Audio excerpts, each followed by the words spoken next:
بسم الله الرحمن الرحیم. درنو ملګرو، په دې هیله چې جوړ و روغ به یاست. په تشو ادرارو کې د پسلز په اړه موږ نن موضوع لرو چې شیدې په کم حالات کې لوړېږي. اول راځو پسلز ته. پسلز څه شی دي؟ پسلز په ادرارو کې سپین حجرات دي کوم چې د میکروبونو پر وړاندې جنګېږي. د دوی نارمل اندازه په یورین اګزام کې د 1 څخه تر 5 پورې په های پاور فیل کې ده. کله چې پسلز تر خپلې نارملې اندازې لوړ شي ورته پایوریا ویل کېږي. یوازینی د پسلز تشخیص په یورین اګزام کې کېږي.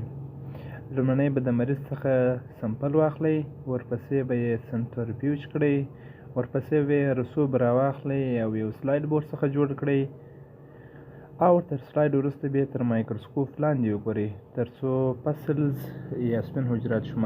په ادرارو کې د پسلز لوی وجوهات: بکټریایي یا فنګسي UTI کېدل، د ادرارو پیپ التهابي کېدل مثال سیسټایټس او نیفریټایټس، او د پښتورګو ډبرې.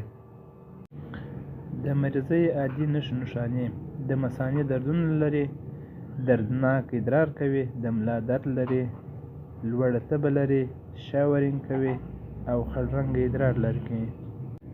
څنګه یو څوک د پسلز لوړ اندازه راکمولی شي؟ لومړنی اوبه باید وڅښي، دوهم طبیعي ګرینبیري باید وخوري او دریم حفظ الصحه باید مراعات کړي. له توجه مو نړۍ مننه. زموږ سره دې ته ورته ویډیوګانو لپاره پر لاندې ادرسونو راسره یوځای شئ.